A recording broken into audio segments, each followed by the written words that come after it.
Welcome to the Silver Screen Guide podcast, where we discuss films from every genre. So sit back, relax, and enjoy the podcast. Today we are discussing the first installment in our new retrospective series for Ghost in the Shell. This is your co-host Corbin. I'm Allen from Chicago. Now, we have both seen Ghost in the Shell before, but Allen is the one really excited to talk about it. He had this idea for a retrospective series. Yes, I did. I've always seen the first anime movie here. I have seen, we've talked about this before too, I have seen the newest one with Scarlett Johansson, but I haven't seen any of the other sequels like Ghost in the Shell, Innocence, or anything like that. So I've only seen this one. I think you saw Ghost in the Shell Innocence, if I'm not mistaken. Is that right? No. I saw Ghost in the Shell, and then I'm pretty sure we watched it together, and then we watched the new live-action Scarlett Johansson movie together. I have seen Ghost in the Shell Standalone Complex. That's the one I'm thinking of. Yes, that is a TV series with 2 seasons, but they did make some of those episodes into a movie. I don't know much about that, and I haven't seen that. But yeah, so we're like, we've seen some of these movies, but we're also kind of new to the series. Yeah. Now there is the Standalone Complex, and there is Arise, the OVA. There's a countless number of those. We are not going to be talking about those, just the movies. Right. All those that we're going to be touching on. But yes, I think this counts to be my 5th time seeing Ghost in the Shell in total, because I watched it for the first time about a year and a half ago. Year and a half, 2 years ago with my cousin. And then I watched it again later that week with my other roommate. And then I watched it one more time after that. It may have been with you. And then we watched the Scarlett Johansson version. Right. And then, of course, this podcast, I watched it twice. So I've seen it quite a number of times, withholding judgment until, of course, we get into the podcast. But yeah, I am pretty well versed in this movie, at least. I know it pretty well. Now, this movie was released March 29th here in the United States, 1996. It is based off the manga by Shiro Masamune. The screenplay was done by Kazunori Ito. The music was done by Kenji Kawai. The director of photography is Hisawa Shira. And the production company, I believe this was a Japanese and British collaboration. Production company's Production IG. And it is directed by Mamoru Oshii. And also some of the producers of this movie did produce Akira, which is Ghost in the Shell and Akira are arguably some of the most famous anime ever, especially anime theatrical movies. And Akira came out in 1988, so almost 10 years prior to this one. Oh, yeah, exactly. And Akira, now that paved the way for America, more Western societies to experience and see anime for the first time and what the potential is.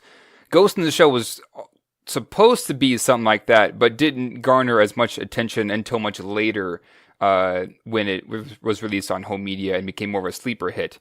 This, of course, is now almost up there for some as on the same level as Akira, where it has that same level of impact, because you can look at it now and, okay, for example, The Matrix, it's taken heavily off of this movie, heavy on the themes and heavy on just visual style in general, because they showed this. It was the Wachowski brothers showed their producer Joel Silver, and he said that he wanted to make this movie. He wanted to make it real, and so because of that, in comes The Matrix by him, because he saw this movie, and of course they are very similar in a lot of ways. So yeah, this and Akira are pretty influential, not only just anime, but with just movie making in general.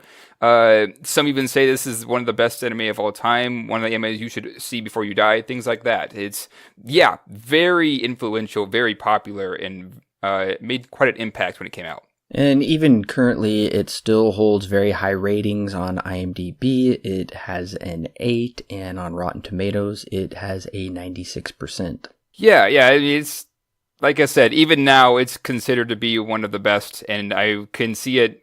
It's gonna. I mean, if it isn't already considered a classic, it's going to become one. This is an anime, not only an anime classic, but just a classic. I would even say movie in general.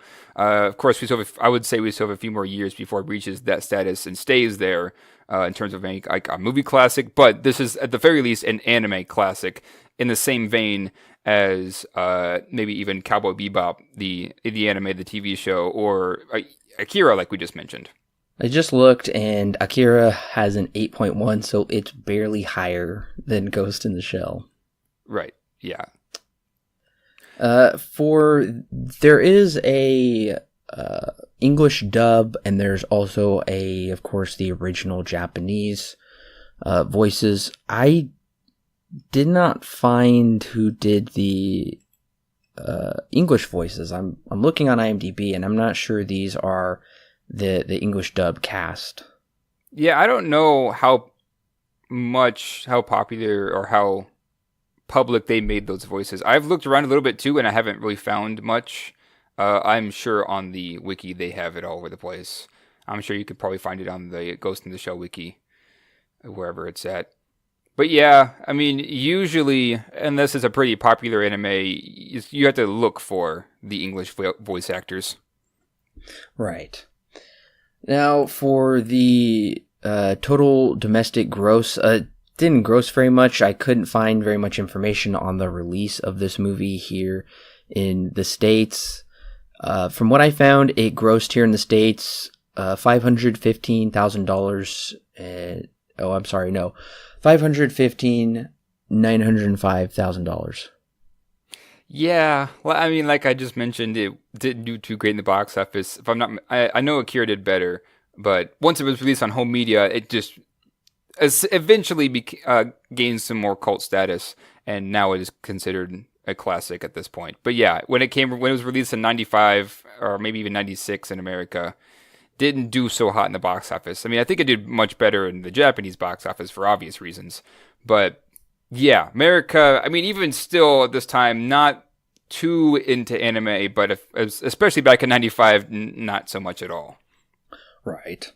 And the animation of this movie is interesting because it was achieved through digitally generated animation, which is a combination of cell animation, computer graphics, and audio that is put into a digital data format. And the animation is very clean. It's gorgeous animation, and it just makes me sad because so many animated movies today, and I'm not talking about 3D CGI animated movies, but 2D type animation movies and even shows just look so bad. I'm talking to you, DC, with all of your animated movies. They're just I know this is much more expensive, and those are more so direct to disc, but even like the Batman Killing Joke, which did get a limited Fathom event release, the animation is just,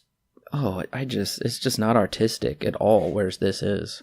Right, yeah. You're only going to see a clear passion with this kind of animation with anime in general. Right. And even now, anime is beginning to move away. If it hasn't already, actually, I would say this: 9 times out of 10, a more recent anime is not going to be cell animated, because it's expensive and it takes a long time, and more computer generated stuff, whether that still be 2D or 3D, can be done much quicker and more efficient and much faster than traditional hand drawn cell animation. Although I would even argue that cell animation, in my mind, just looks so much better than computer animated anime. And I think I mentioned this too in my Violet Evergarden article, where I briefly mentioned it, that the polished look of that show, although it looks very good, the polished look is almost a distraction because of how clean it is. Whereas with this one, I mean, you can tell the frame kind of likes to wobble all the time. When characters move and stuff like that, they're kind of shaking around. You get that cell animation look, but even with this movie, it works because of the setting and because of what it's going for.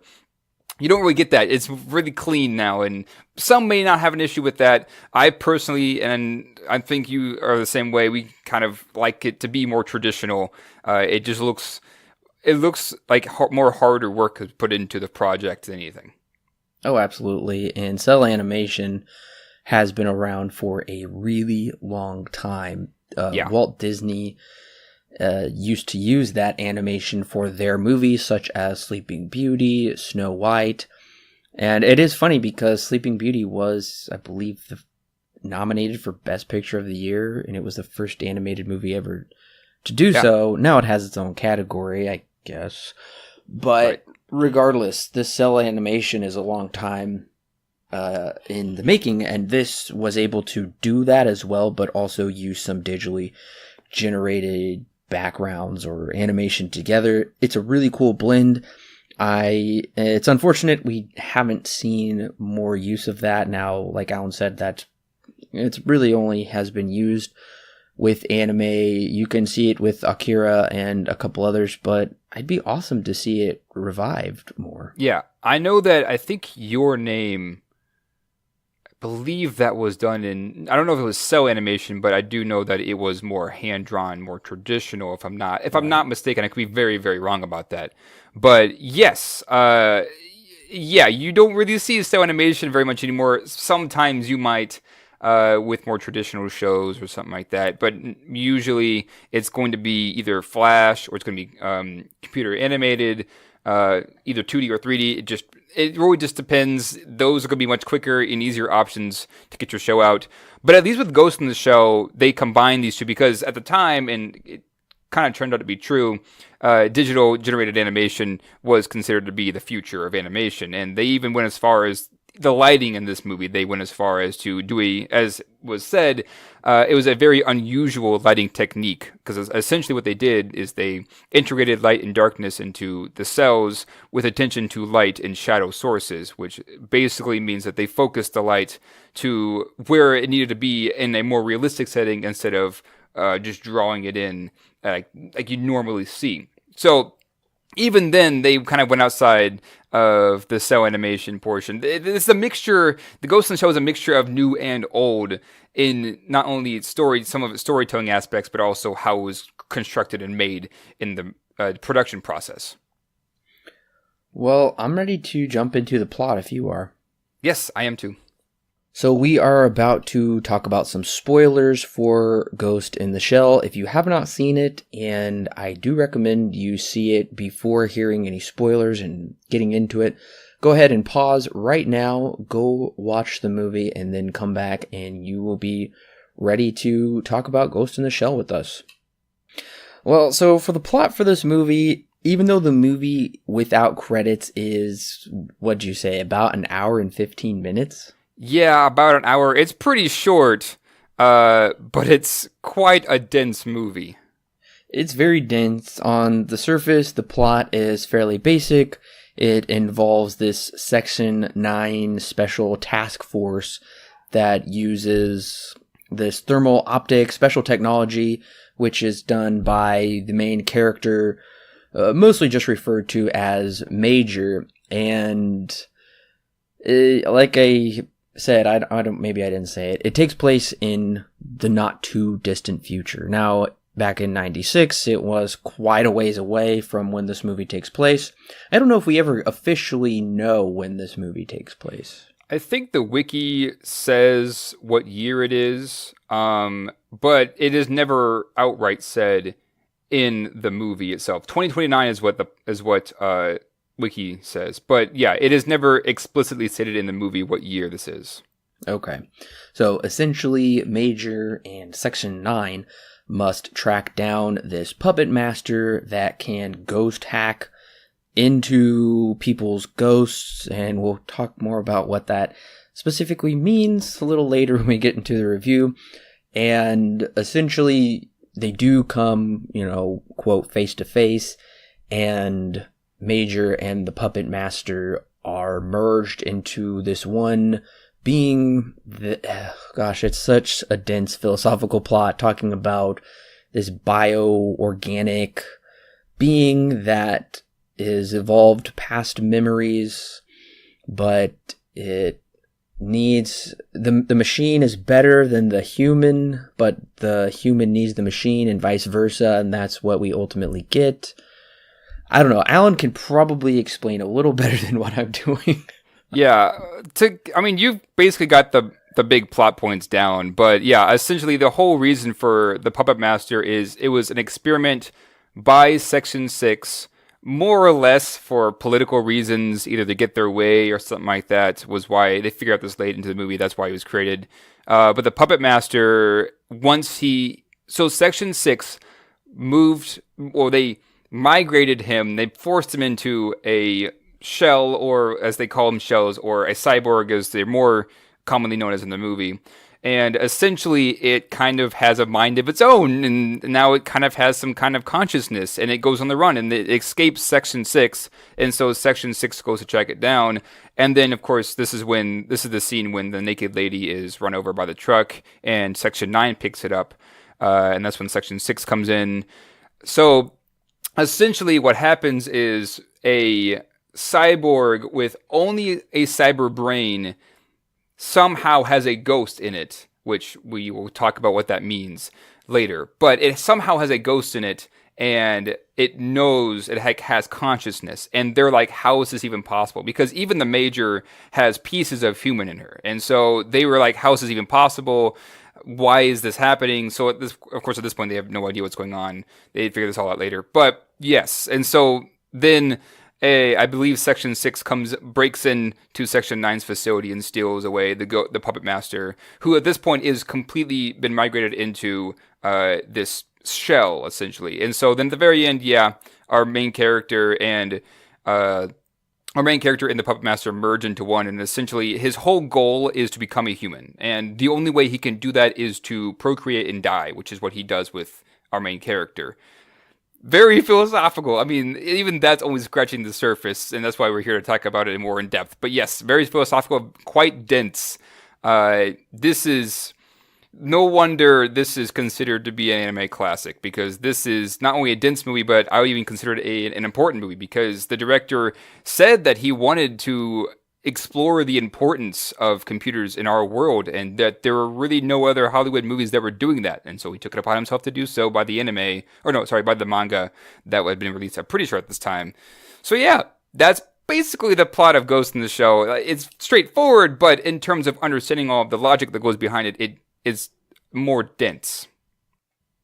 So I think also Ghost in the Shell inspired the Will Smith movie I, Robot, because there are some I know that is based off, I believe, Isaac Asimov's short story, if I'm not mistaken. I don't know, they're both kind of different, but regardless, I kept thinking of Oliver Cromwell in that movie, talking about there's these random segments of code that will group together or kind of start evolving all by themselves, and he would call them ghosts in the machine.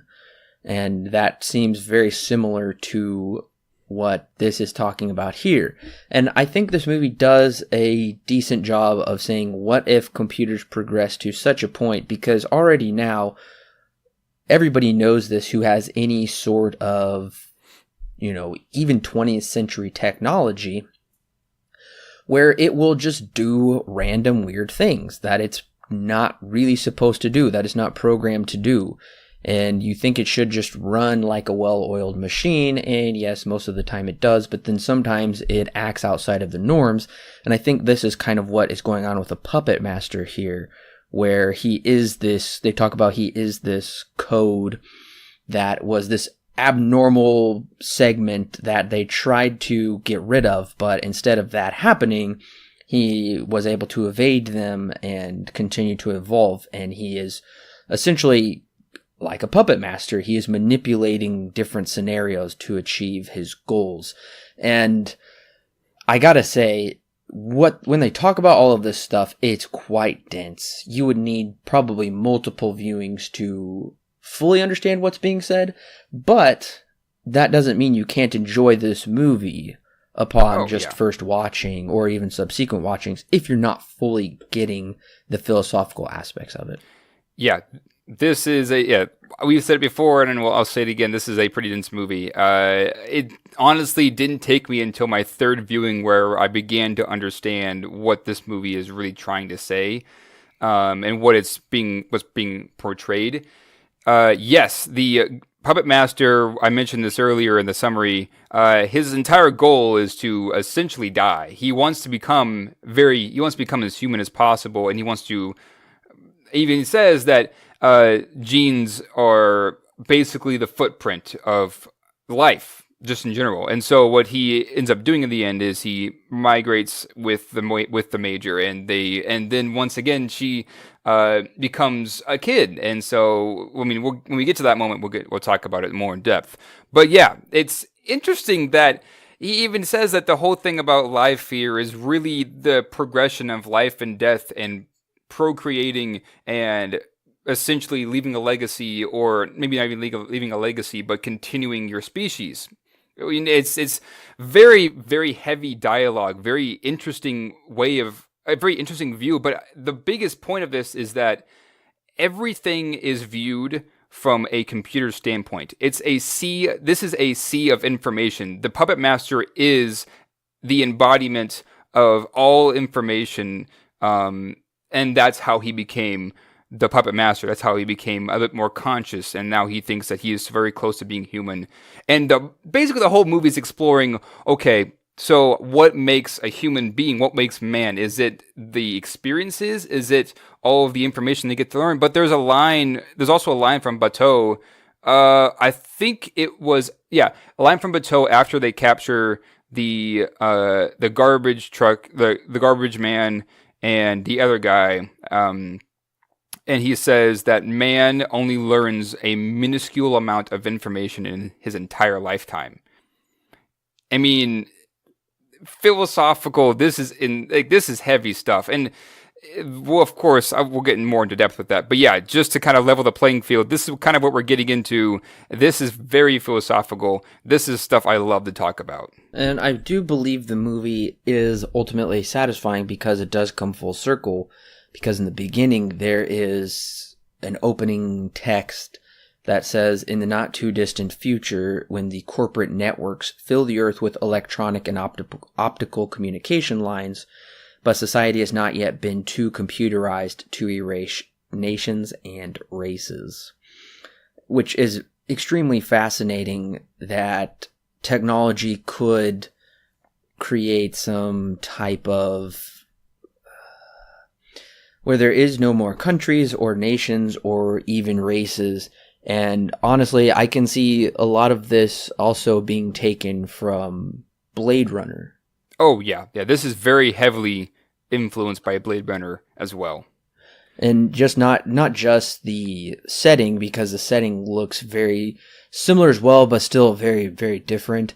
But also this question of there's no longer any race, like they're beyond a race. And I think the movie does a good job of even portraying that with the characters, because I don't know what country they're in. I believe it's in Japan. That would be my guess.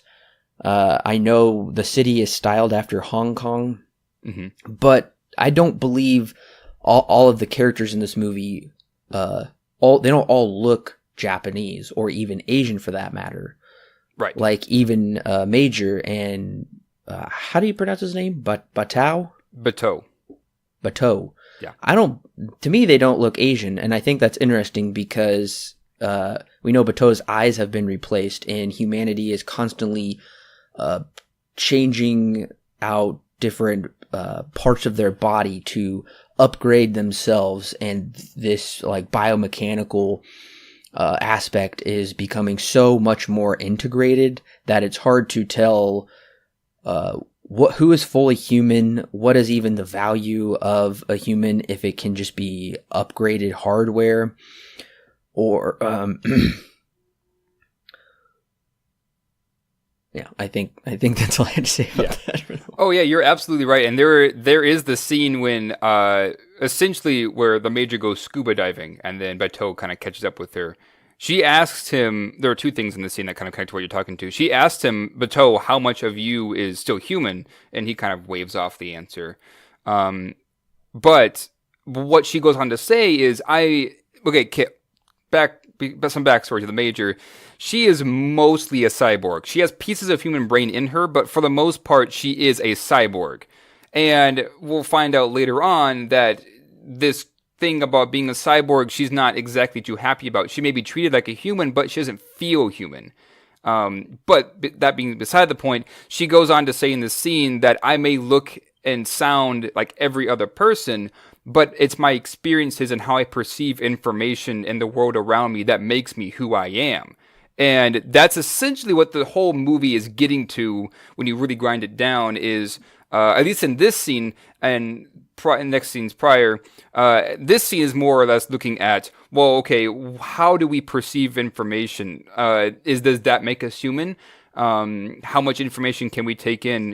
Things of that nature. And then the overarching search is what makes a human. Is it information and stuff like that? Which is very relevant because, if you look at in today's world, you hear about data leaks and everything, and just knowing information and leaking information is a huge deal because information is kind of priceless. So, yeah, this is not only a relevant movie today, but also a very important movie and one that I feel still asks questions that will be asked years into the future. And I just find this scene I actually had to go back and watch a couple of times because it just kind of says something and then just moves on because it has so much to say. And the best way of giving it out there is to move it in this way. And so it becomes a game of how much can I get in on this first viewing, Right. And I guess just exploring more about what the Major does talk about, and she says a lot that, yeah, you would need to watch it multiple times to fully get what she's saying. To me, this philosophy is very much reminiscent of Descartes, who was trying to explain how he knows that he is living in reality and he is not some creation of some evil genius that is just watching him and playing with him for his own purposes, essentially. So he goes through this process of discerning what is reality. And of course, there's that famous cogito, I think, therefore I am. And right. I can see this movie really talking a lot about Descartes philosophy. Not a philosophy major. I took one philosophy class, and that was the one connection that I could pull up and remember. But to me, it does seem to question that a lot, where Major says, what if I have these memories from long ago and they just took my memories and put it in this mechanical body? There's just a lot of questioning, like she doesn't know. And that kind of reminded me of when Descartes was talking about, when I'm asleep, I don't question whether or not I'm dreaming, but when I'm awake, I can question it. And I think that's a really good point. And something that does seem to be blurred a lot by this movie is the puppet master, because they're like, oh, is this puppet master just AI? Yeah. They're like, no, he is not just AI. And he even says he's not either, because he clearly has this desire for reproduction. And he's like, a machine can only go so far, but this organic aspect of reproduction would be the ultimate combo, it seems like. Right. And they say a very interesting line when they pick up the puppet master for the first time, because they asked, are you AI? Like, is this artificial intelligence? And the puppet master comes back and says, even a toy doll can seem to have a soul. Considering how much is crammed in there, I would be shocked to know if there is a ghost.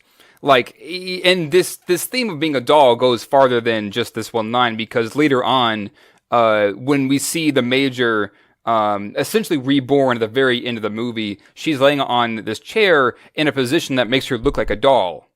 And of course, comparing that to very late in the movie when they merge, this is essentially saying, from what I understand, is that it really comes down to how do you perceive it. How do you perceive to have consciousness? Because for a human, it's very easy, but for a computer, it's very different in its way of how it perceives and how it lives in this reality. There's an interesting line where they're talking about, could a cyborg generate its own soul?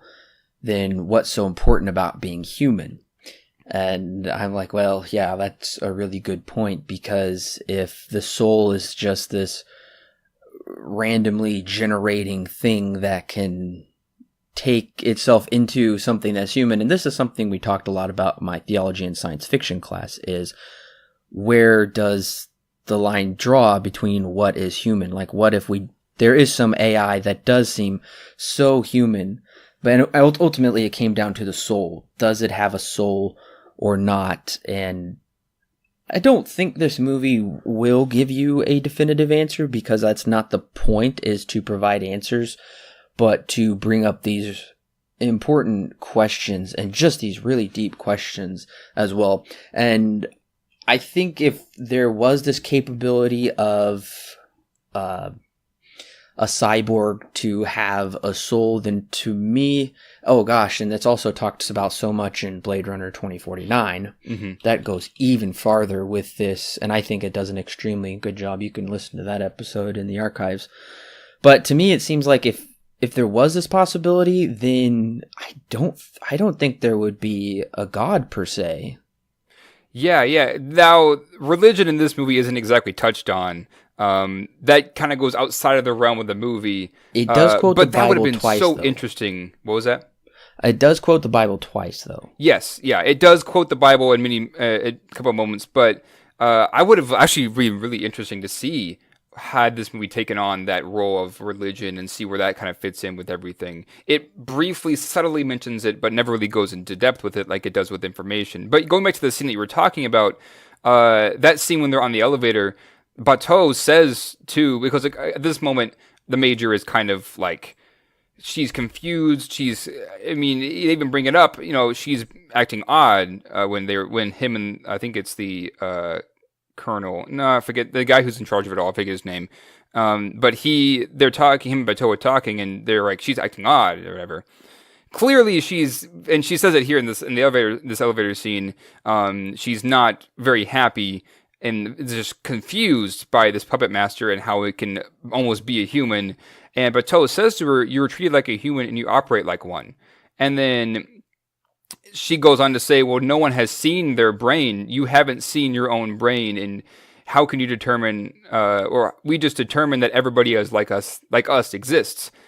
If the cyber brain creates a ghost and a soul, on what grounds should we believe in ourselves?" And then Bateau just kind of at that point just kind of waves it off, like, okay, well, whatever, Yeah, interesting stuff, because if we've created something that can create its own soul, what even is the point of a soul at that moment? Because then you can just create one by your own whim, whatever you want, essentially. The movie doesn't exactly go down this route not to too much extent. It's more focused on information, but it is something that I feel it felt important to bring up, and so it did. And I think that it was very important that they did that as well. I was very surprised to hear the Major start quoting 1 Corinthians 13, because I do believe that is an important quote, or else it wouldn't have been put in here. And it's one of the last lines of the movie, actually, is the end of that verse. And she's talking about, basically, all of a sudden she just says, "Now I see in part, and I am only known in part," and then eventually she says at the end of the movie, like, "But then I see in full, and I will be known in full." And she mentions also the other part of the scripture, how she says, it's like looking in a mirror, we can only see part of it, or something. It's like looking through a dim mirror. And I think that's fascinating because it is saying it's impossible to derive at the fullness of truth because we can't fully comprehend it.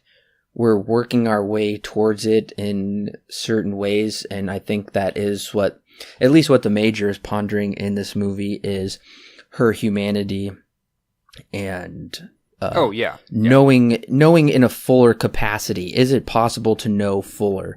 Is that something that we can only know in the afterlife through the Creator, or is that something that this puppet master and Major combined together? Can they know in some fuller, evolved way, if that makes sense? And I don't know. I think it is a really incredible usage to put that in here, because it was written 2,000 years ago, but that concept is being brought up in this movie that takes place in a time that we're drawing nearer to. And so I think it's trying to say that is this ultimate truth able to be known now through some process of using the machine that can do and think better than us, and then we will combine ourselves with it somehow to create this ultimate being? Or is that not the case at all? Right. And one other way you can possibly take this is, okay, say we were hypothetically, which is not so hypothetical as much anymore, but say we were to create AI that is just as real as a human is.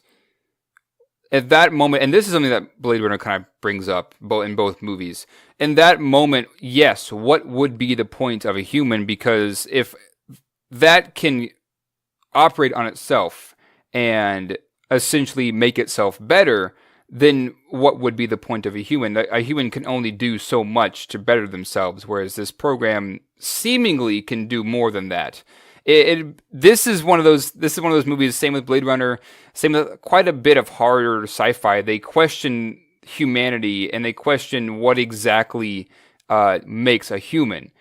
Of course, this movie takes it one step farther, and it essentially is not really questioning humanity as much as it is questioning life in general. Because the puppet master, like I said before, he just wants to live. He wants to be something, not necessarily something that's organic, but something that is living, which is where life and death come into play, procreation and then departure, and things like that. And so, yeah, we had interesting stuff that we have here, because once again, what does it mean to be human if we can create something that's better than ourselves?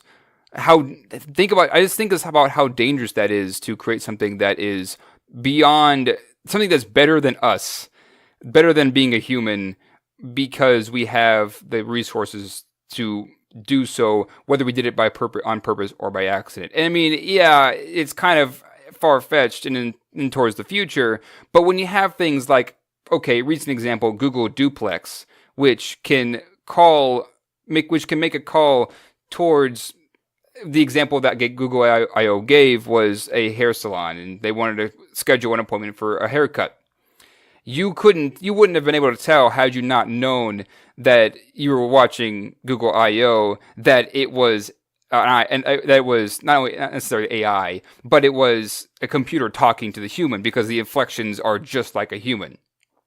That has a whole can of worms in and of itself that we're not really going to go into, in the ethics of what that means. But what I'm saying is, we're moving more towards this reality that Ghost in the Shell has kind of created, of not necessarily that kind of AI, but AI in a way where things are beginning to become created out of information. And of course, living in an age where information is a huge deal, you have these questions that need to be raised. And Ghost in the Shell was released in 1995, right at the cusp of what we call the information age. It was just in its infancy at that moment. I think one of the most poignant scenes in the movie that showed me that humanity has really become almost this devalued, expendable hardware is when we're dealing with the trash man who has been taken into custody, and we learned that his memories are false. They have basically been implanted there by the puppet master. His apartment is a single studio. There's no photos, and he even looks at a photo, and it's just him. It's a really weird photo of him, like with his dog, and he's like, but I saw my wife there. What happened to her? And it's honestly kind of a heartbreaking scene to see. And he says, will I get my original memories back? And they're like, no, pretty much you won't be able to. And that's really crazy. And I think that ultimately has to do with most people having this ghost implant within them where they're able to communicate through it that way. I guess it's almost like having a cell phone implanted in your head, but it's able to be hacked, and that has access to your brain and can feed you false information. It can make you do things that you're not even fully aware of. And in that way, people have become just puppets in machines, and there's really kind of no value left to them anymore if you can just start using them and then throwing them away, and their lives are essentially ruined. I found that to be a really poignant scene and very telling of this future. I have more to say, but I'll let Alan give me his thoughts first. Yeah, let me point you in a scarier direction. Let's say that the ghost is not necessarily an implant, but is the human soul, just another name for the human soul. To me, this is or maybe human soul or consciousness, memories, things like that. To me, viewing it from that angle, which is where I think it was going, is scarier because at this moment, essentially, when the puppet master took over his mind and what we call ghost hacked him, he got in and was able to implant these fake memories. And so he, the Carbridge man, believed that this was truth, that whatever been implanted into his mind was complete truth, and that was his life. Come to find out, those are completely fake. Those are completely fake memories, which is where the question comes. Okay, what makes a human then? Is it his memories? Is it his experiences? Things like that. And so when you have the puppet master who's doing things like this, which we find out is for more political reasons later on, although I don't think this is necessarily realistic, at least not for a very, very long time, I think that this still raises the very important question of, okay, well, what does make a human a human? Because if we are judging it on the basis of experiences, if that can be hijacked, then there is no more human left. I also found it very interesting with the use of symbolism. How this city it's like always under construction, you can tell, but it's also falling apart while under construction. And I think that is symbolic of humanity in this, how it's constantly under construction by implementing these new parts that will supposedly make your life better, but nevertheless, I don't know, it seems like everybody is falling apart here and I think that kind of comes back to the garbage man scene, and even they're just very like souls and identity as a person, because the major says, I even have my own personal sense of my destiny.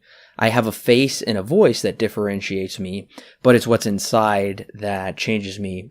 But when they start changing the insides of different people, I mean, they can still look like a human on the outside, like the architecture and buildings look like a building on the outside, but on the inside, they all seem to be almost vacant. Everything seems to be kind of vacant and abandoned, and it kind of seems like what it's deriving at with these people is, what is this meaningless life that they're leading if they're constantly being devalued, and even if their soul is just being slowly eroded away by this, massive corporatism, I guess I should say, that is domineering their lives.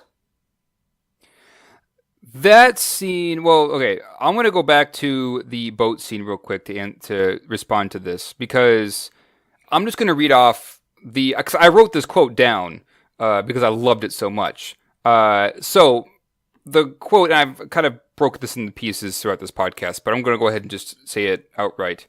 So, leading up to this point, it's her and Bateau talking about what does it mean to be human, things like this. How much of Bateau is original.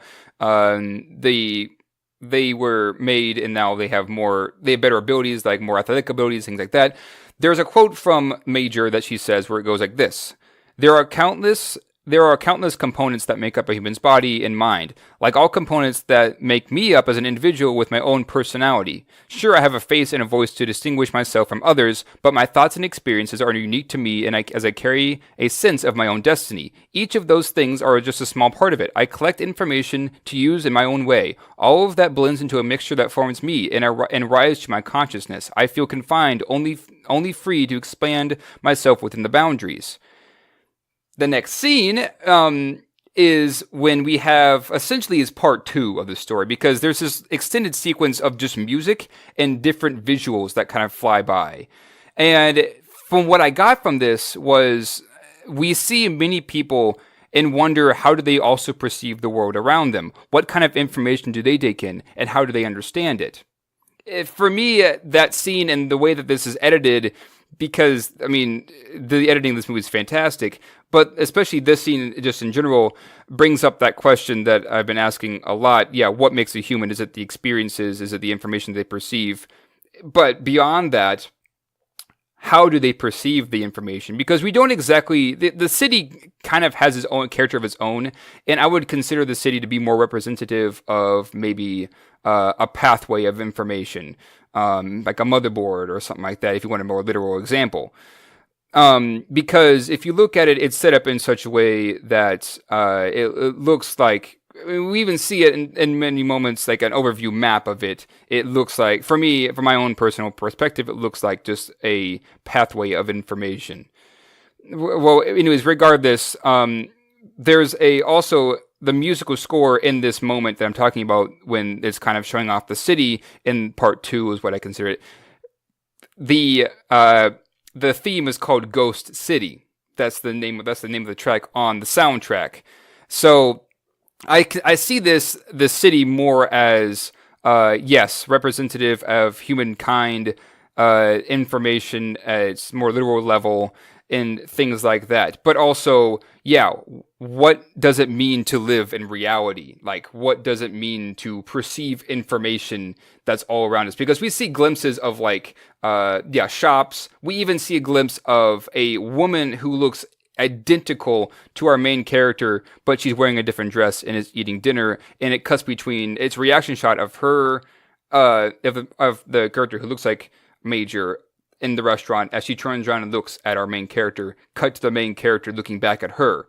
Like she said earlier, you know, I may have a voice, a face and a voice that are identical, that are almost identical to everybody else, but it's how I perceive the information around me that makes me who I am. Even though she's mostly a cyborg, the pieces of human brain that are still inside of her still make her somewhat human, although she questions that reality a little bit later on. There are many just incredible, gorgeous sequences in this movie that have an epic scope, but almost some intimacy with how they're animated and dealt with on this personal level, that we spend some time, like you said, when Major is on that boat ride looking in the windows and seeing possibly people that look like her, if they're even there at all. But also, there's just different shots of the city. And honestly, this scene is worth watching the movie, just the scene alone, because it is so incredible. Also, the scene where they fight in the water after she chases him, that's amazing. Of course, when Major is being made in the beginning, that's incredible as well. And the ending battle is really awesome also. So these scenes are just really gorgeous, just on a visual level. Like, just putting like the philosophical aspect aside, visually, it's incredible. And the music that was composed for this, combining together, it's really haunting. Oh, yeah, I absolutely agree. And Kinji Kwai, I think is how you say his last name, he actually pulled in a more Bulgarian aesthetic for his score. He used Bulgarian harmonies combined with more classical Japanese to make his score. And I love this score. It's a fantastic score. And yeah, not only it kind of blends the old and new. This movie seems to do that in a very subtle way of blending new stuff and old stuff and combining them in different ways. But yes, this score is fantastic. I absolutely love it. And and it's interesting too because the main theme develops just as much as the character does. Because, of course, you have, I mentioned this earlier, we have 3 parts to this story. I guess I kind of mentioned it, but now I'm going to say it now. This movie is split up into 3 parts. We have what I call the prologue, which is where the Major essentially takes out the diplomat who's hiding what we come to know as one of the programmers for the Puppet Master. Cut to the credit sequence where we essentially see our main character, the Major, being born multiple times, I would even say. And it's playing this theme called Making of a Cyborg. Move on to part 2, which I just mentioned, called Ghost City. But the main theme is something a bit different. Then the very end, the last part 3 is called Reincarnation, which is played right before we see Major right before we see the Major after the blackout when she morphed together with the Puppet Master. Yeah, the theme goes, which is why I love it so much. It develops alongside the main theme develops alongside the main character, but in such a way where it progresses the story farther than what you typically see. I also wanted to say a few more things about this kind of montage sequence of the city and with Major on the boat. And I believe when she looks up and sees this woman in a dress having dinner, like a fine dining experience, I don't believe that person is really there. Now, it's possible there's some other model that's made for a different purpose that looks like her, but to me, this is Major longing to be more human, to have this personal interaction, because, like you said, they're in this like sea of people, but how do these people perceive their city and each other? We don't see a whole lot of community going on. We do see like a stream of what I assume are school children running together, which I found to be very interesting, and they're colorfully dressed.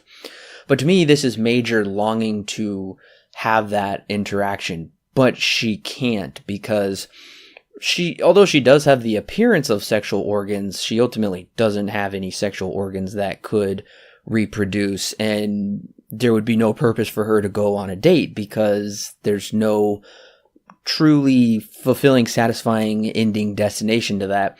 So that's how I saw that sequence. And if I'm not mistaken, she sees herself one other time and she looks like a mannequin in a store window. Is that right? Yeah, essentially, the very ending shot of that little montage sequence in part 2 is the last shot is a mannequin in the window. Very representative of the Major. That's probably how she perceives herself, where we see her from before in the window where she would like to be versus how she sees herself now, which is the mannequin in the window. Just to kind of further my argument for the city being symbolic of humanity, I saw the collapsing architecture as a collapse of the shell of the human body. It's rotting and being replaced by internal machines, and the rain comes in this scene but seems to wash nothing away. Like a caterpillar goes within a chrysalis and emerges anew, so humanity goes within its shell to emerge anew. And the new humanity is seemingly Major, where she is superior in every way, but even that is still not the case, because we can tell how unsatisfied she is, and even how unsatisfied the Puppet Master is. But when put together, then there is, in the end, it does seem like she is this satisfied, evolved being. I don't know how she is going to she is going to reproduce, but anyways. Yes, actually going back to that, basically what you just said, how is she going to reproduce? Well, in my mind, I think that she does in the very end with the Puppet Master. But not in the traditional way that we would normally think, because the Puppet Master, his entire goal is to one of his goals is to procreate. He wants to become life, essentially. And so he does this, he becomes, and he even says to the Major, well, once I fuse with you, neither of us are really going to be the same. You're going to be a bit different, and could be representative of maybe even a child, giving birth to a child. And the next time we see the Major, she's a child. And his view of procreation, this also kind of takes on the role of, okay, well, what does it mean to also procreate? His view of procreation for him, which clearly isn't exactly human, not in terms of bodily forms, but in terms of a mechanical way, yes. But what I'm trying to say is his view of procreation is what we see here in the end. He creates not necessarily something that is human still, but something that is a combination of both him and the Major, which for him seems to be on the line of, this is what it means for me to procreate. This is how I can procreate. Once again, we're blurring the lines of what does it mean to be human, because I was even struggling to say that he isn't human because of how, even the movie brings it up, how can he have a ghost in him, because that there's no way he can do that unless he's AI, essentially. They say this when they capture him the first time, once the trucker runs over the lady in the street. Well, that's a very good point. I hadn't really thought about that type of dying and procreation, because yes, Major is no longer really Major, and the Puppet Master is no longer really the Puppet Master once we have this kind of combined being here in the end. So yes, I guess in that way they did die, and we did see them shot. So physically, those shells or bodies, whatever you want to call them, were destroyed as well. So to me, this seems like there is a much greater emphasis and value placed upon the mind, the spirit, the soul. I know those are different, but whatever you really want to ultimately call them, it does seem like there's more emphasis on like the internal and the external. And I believe that's fairly well handled in a couple of scenes that are really telling. So when I first saw this movie, I was pretty jarred when Major disrobes and she is essentially nude. Now, like I said, she doesn't, they look like female organs, but they're not really female organs. And the reason she technically has to do this is explained in the movie, because her whole body is thermoptics, which allows her to go invisible. But we can clearly tell that her partner, Bato, is very uncomfortable whenever she is seemingly, quote, naked. He's always covering her up with his coat. We see that in two scenes, or when she is disrobing, he looks away. You can tell that he is very uncomfortable with that, and she doesn't care at all. She doesn't give it a second thought, and it seems like others don't really as well. And to me, that further just says that the body is no longer this sacred thing to be valued, but rather a tool that can be used to achieve greater purposes, if that makes sense. Yeah, there is a heavy emphasis on the mind and the internal, the intangible, I would even go as far as to say. There is heavy emphasis on that, because this is a movie about what does it mean to be human. This is a movie about how do you perceive things. This is a movie about, philosophical debate, all kinds of stuff like that. So yeah, heavy emphasis on the mind, the internal struggles. What does it mean? What does it mean to even live in the first place? That's one of the big things in here too. Yeah, I did see that little. I would even call it very subtle, because I didn't notice it until my very last viewing of this movie that Bateau. I noticed it in the second to last, but especially when I noted it in this last viewing, that Bateau always wanting to cover her up. He is more human than she is, and so he has more of a social implication as to how to operate in the outside world, whereas she may not have that. Once again, social skills. We're getting the social skills at this point in a very subtle way. But yeah, when she hops onto the boat, she begins to take off her scuba, her diving gear, and he looks away. Or when she chases the guy down and fights him in the water, when when she defeats the guy, she puts his coat on her. Or later on, at the very end of the movie, when they find the puppet master and she's getting ready to fuse with and get ready to dive into him, he puts his coat over her. But it's interesting how he doesn't put anything else over the puppet master. I think it's because he views her as more human than the puppet master, which he knows is clearly an AI in his mind. So yeah, very subtle. I mean, it's clear. I mean, we know that Bateau is more human physically than our main character is. But that's what makes the story so interesting, is because our main character is not actually human. We get to explore that we get to explore that meaning of what does it mean to be one. So yeah, this is something that I actually really enjoyed about Bato's character. Very subtly, it doesn't actually ever come out and say that this is how he feels, but by his actions and stuff like that, you get to understand why. And that's why this is one of the big things here about just anime in general, is that it can do things in a very subtle way, animation-wise, that you maybe even look over however many times you've seen the movie. And although there is a fairly liberal use of, I guess you could say, nudity in this movie, I believe this is kind of the Denis Villeneuve approach, whereas he does use nudity in his movies, such as in Blade Runner 2049, but not to glorify it or even glamorize it. And nudity is often used just for that purpose in many animes, but I believe in this movie it is not glorified in this kind of titillating way just to draw people in or just to be over the top about how it is used. I think it's used for the specific purpose that I just mentioned. What is the value of the body? Do these people feel shame with just being openly naked like that? And we should note it's never men in this. It's just the Major and the Puppet Master. And the Puppet Master doesn't really have a gender. It is interesting they chose to make Major have the appearance of a woman. But to me, just like with the nudity in Blade Runner 2049, it is kind of used to show that in the future, the human body will not have the same amount of value. It won't be a shameful thing.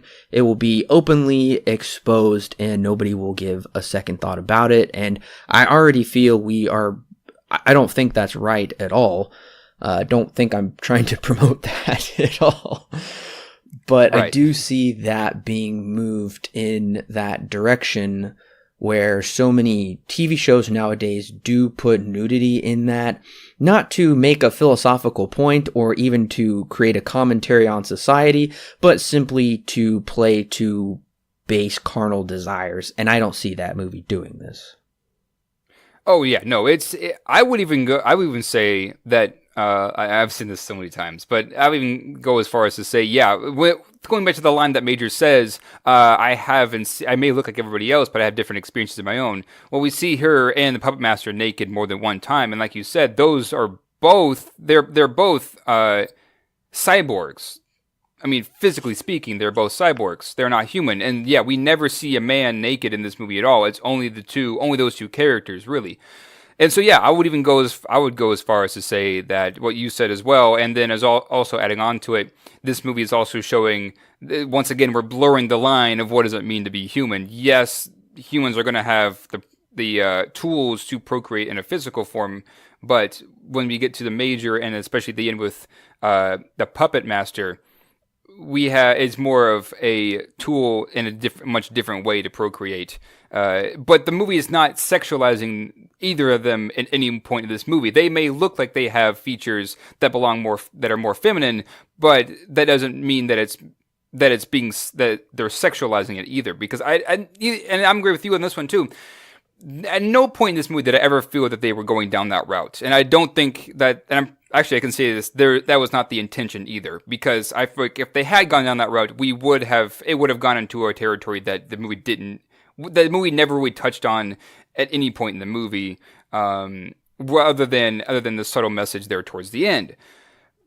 So yes, this is one of this and Blade Runner, and although a movie having too much nudity will be more of a turnoff for me. But at least with this one and Blade Runner, the way that they use their nudity in this way is more, like you said, a more philosophical message, sits better in my mind because it is more of an art form than it is trying to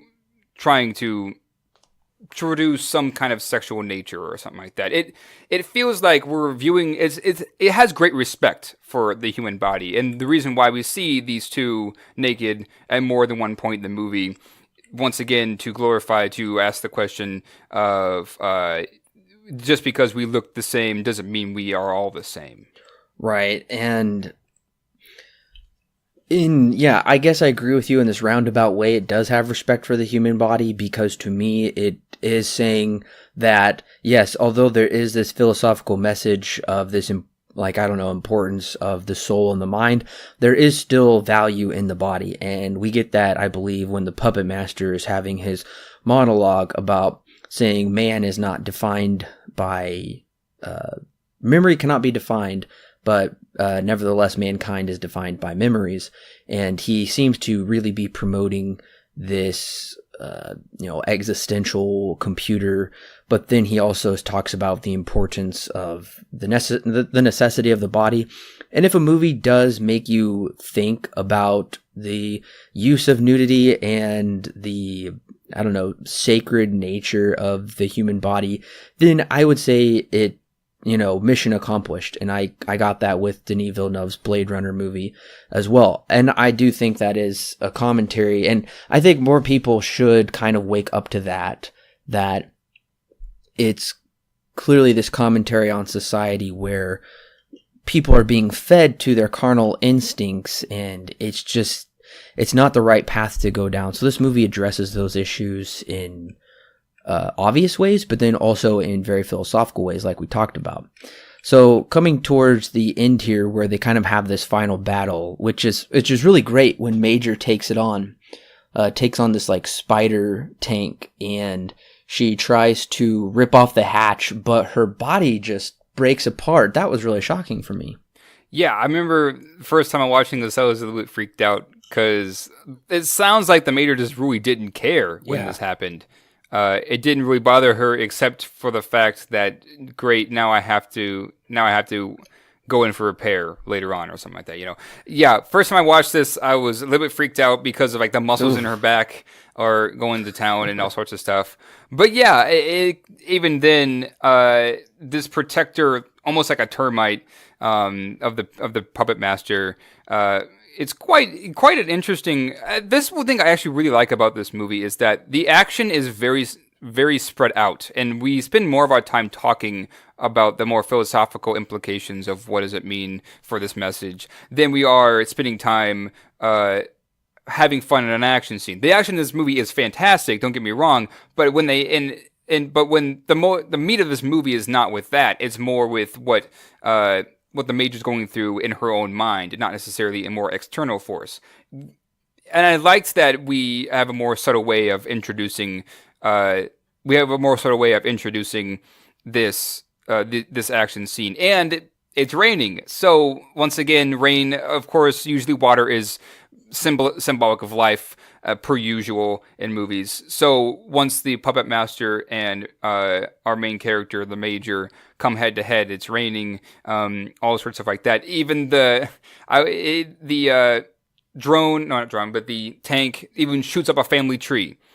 I mean, if the symbolism wasn't already thick enough in this movie, it takes it even a step farther.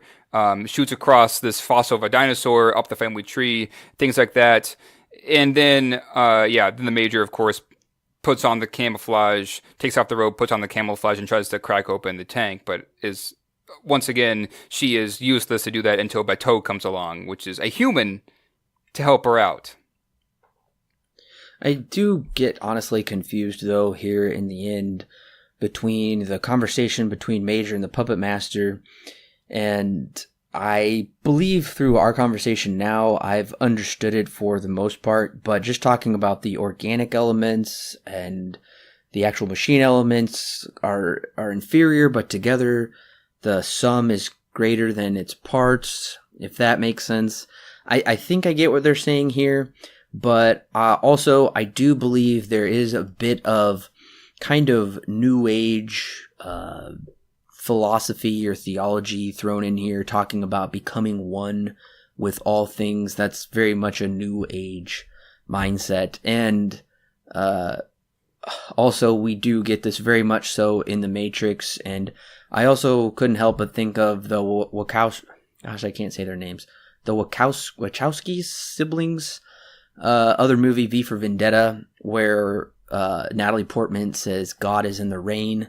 Well, that's very new age as well. And just thinking of the rain here and this kind of new age thought here at the end. Yeah, this part is a little bit confusing. This is once again, this is the climax. This is when the two opposing forces kind of meet together. And yeah, the biggest question here is why pick the Major out of anybody else? I think the reason why is because the puppet master is looking for someone or something that is just almost as conscious as a human is, but is not completely, but is so far from being a human, that way he can migrate into that mind. And Major is just the perfect choice for this because she has pieces of human in her, but for the most part, she is a cyborg.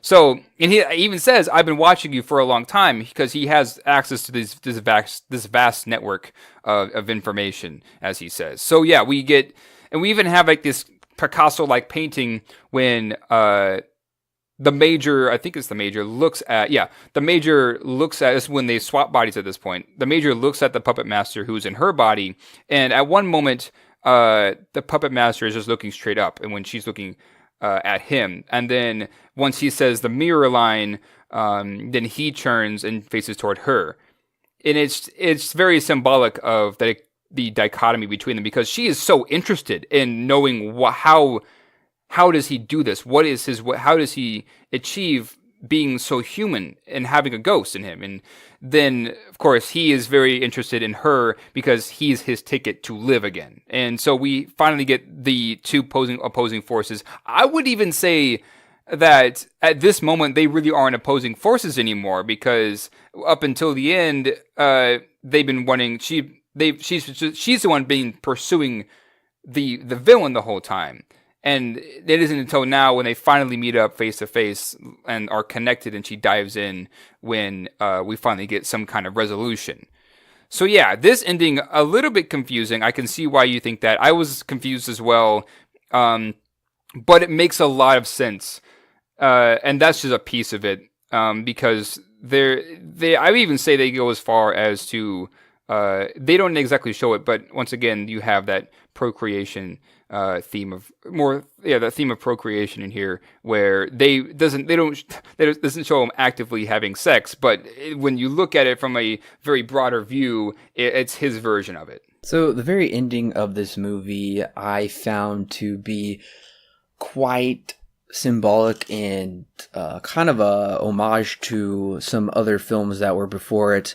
I'm really interested to know your take on it, because we see this new being, this new combo being coming out of Bato's secret house, and it's really cool. The wind kind of blows through its hair, and it looks out over the city like it has some grand purpose it's going to now go enact. It very much reminded me of the end of 2001: A Space Odyssey, when we see the Star Child looking over the Earth. And even if you read Arthur C. Clarke's book, it goes even further about what will it do now? And honestly, it's even very reminiscent of the creation story of Genesis, where God is just looking over this kind of murky darkness of the world and, kind of deciding what to do with forming it into a new being. So that's kind of how I saw this end. Although I feel like I'm left on almost not really a cliffhanger, but I don't know. I feel like there is more to the story, but it just does kind of end this way, where I have no idea where it's going to go from here. Clearly it feels like it's being set up, but I don't know where it's going. But I did see it very much as this new powerful creation looking out over the world. Yeah, and say we were to, okay, at this moment, there's no secret that she is part Major and part puppet master, and they've become one. She's a child. They've essentially given birth to a new kind, not essentially, but they have given birth to this new being, essentially. And so she's overlooking the city after leaving Bateau's house and says, "Where should I go next? The network is vast." And at one moment, her voice even changes from a little girl back to the Major's voice again, her regular voice we had from earlier. So yeah, this ending, I wouldn't say it kind of is a cliffhanger. I would say I don't really view it as a cliffhanger. I see it more as yes, it is setting up for potential sequels that could happen in the future that end up doing happening. But at the same time, had there not been any sequels, I think this is a great ending because okay, now the Major is this new kind of person. She is as human as she could be, which is her goal the entire time. So now it's up to us. Well, what does that mean? What is she going to do with this newfound ability, this newfound way of living when she's let out into the real world? Now that she has both Puppet Master and herself in this new body of hers, and of course, and Bateau even says, "Yeah, this is the best we could find for you." And it's very symbolic of she even says, okay, this is the line, this is the time when she says, "When I was a child, I spake as a child, understood as a child, thought as a child, but when I became man, I put away those childish things," which is funny because she's a child at this point, at least body-wise. And not a man. So yeah, I think that this movie essentially what it's trying to say is, yeah, how is she going to perceive the world around her now with this new knowledge that she has, that she's gotten from the Puppet Master? Oh, so before we give our concluding thoughts, do you have any idea why there is the use of the hound dog in this movie? We see the hound dog perching up on the bridge, kind of giving a sad face during the montage boat scene. And then there's a hound dog in the picture with a picture of the garbage man and possibly one other picture of a hound dog. And I know on the front cover of Ghost in the Shell 2 Innocence, there's a hound dog. I don't know. Yeah, I did notice the dog, but I didn't exactly understand the implications of it. It is strange. I don't get it either. Maybe it'll be revealed in the sequel, but that's kind of a mystery to this movie. Maybe the creator just likes hound dogs. I don't know. Maybe. That's very possible. So, Alan, what is your rating and recommendation for Ghost in the Shell? Yeah, I love this movie. If seeing it 5 times isn't clear enough, I would go back and watch it right now. And I'm actually kind of considering that, to be honest with you. Yeah, Ghost in the Shell is freaking awesome. I mean, I'm glad that we have. Okay, this is like right down what I love to talk about. Very, very philosophical, ethically gray questions. I just love that kind of stuff. But regardless, Ghost in the Shell, yes, it is an anime classic, and it is going to be one for years to come. It's going to be, I would hope, continue to grow in popularity because it is something that is not only important, but is also very thought-provoking and it very much questions, once again, what does it mean to be human, in the same vein of Blade Runner. I would consider Blade Runner and this movie to be in various, very, very, very similar veins. Yeah, Ghost in the Shell, I think this is a fantastic movie. It has its moments, especially when you're watching it for the first couple of times, where the pacing is really odd, but seeing it this last time, I understood why it is so odd, because really this whole movie takes place in just a couple of days, but because we follow the Major in her pursuit of becoming more human and that kind of a thing, it makes a lot more sense to me. And so yeah, once again, what does it mean to be human? Is it the ability to possess memories? Is it for us to perceive information? Who is the main character now? Is she human? Is she AI? Or is she even aware of her own existence? The movie doesn't exactly answer these questions, but it asks them, which is, I think, the most important part, because it doesn't exactly need to answer these questions, because that's not exactly the whole point of answering everything that it brings up. It's asking these questions for you to become a better human being and things like that. And so, yes, in my mind, this is a very important movie, and one that you probably should see before you die, because it is just that important and is that thought-provoking and that riveting. Ghost in the Shell, yeah, I freaking love it. 9 out of 10. Highest of highest recommends. I would highly suggest that you see this before you die. It is one of those. It is that good. I definitely agree with you. This is not just an anime classic, but just a classic film in general that will go down in history as such. Ultimately, this is a beautifully haunting movie with some of the greatest animation ever, but some of the questions and topics seem to go beyond comprehension. Maybe upon many viewings it would make sense, but I am left with some more questions than I felt like I got answers. This was an extremely ambitious undertaking. I'm excited to see more. I did really want to give this 10 out of 10, but because its philosophical musings don't seem to fully arrive at a destination, I have to give it 9 out of 10 with a strong recommend. So don't get me wrong, there is some wonderful, just like everything we've talked about, it's really clarified it a lot for me, but I feel like some of the philosophical things, they just almost went like so far, I'm like, I don't even know if I could understand this. I would highly suggest watching it again. It honestly, as much as that sounds like a dumb answer, it really does help you understand what this movie is trying to say. Watching it this last time, even though I've seen it 5 times, I got so much out of it again that I would love to go back and see it one more time to see what else I can pull out of it. Yes, it is a very dense movie, and that is a criticism all of its own, but this is one of the most rewatchable movies I've ever seen. I'll say that, because it has so much to say and it's so dense that you get something new out of it every time. I would highly suggest you go back and watch it again. Oh yeah, I definitely will own this on Blu-ray. I definitely can't wait to watch it again. I do remember the first time I saw it, I was actually disappointed because I was expecting just an action movie, but this is far beyond that. Although the action is great, this movie is extremely deep, and you eventually will, the more viewings you see it, it's like walking into the deep end of the pool. Your first viewing will probably be somewhat shallow because there's no way you can get this on your first viewing unless maybe you been a philosophy professor for most of your life. Yeah.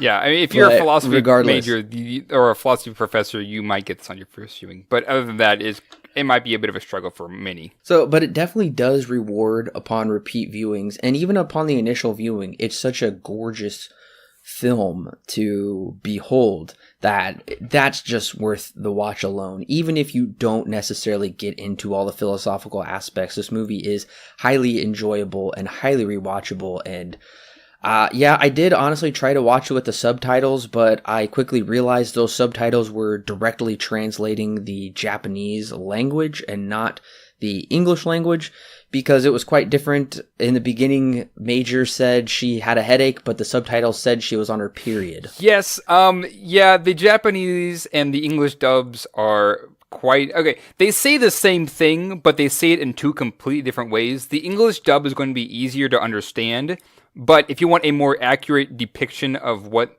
the movie is trying to say, I would highly suggest watching it with the Japanese, or at least with the subtitles on, because that is more accurate to what the Japanese is saying versus the English dub, but the English dub is just easier to understand. And it didn't make any sense, though, because Major is a cyborg.